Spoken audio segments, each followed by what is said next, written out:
This is the community of American truck drivers. The videos we post here aim to help all the truck drivers.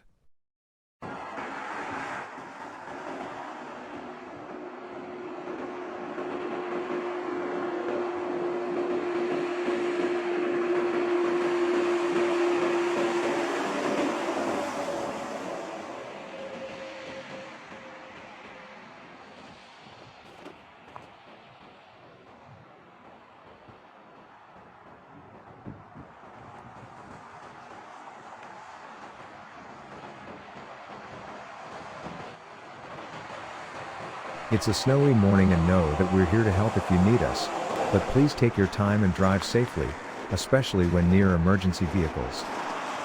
We almost had a bad situation get much worse a week ago on I-41 near US H-151 when two semis lost control and one nearly struck a squad that was parked at an emergency scene assisting at a multi-vehicle crash. Drive safe, especially around emergency vehicles.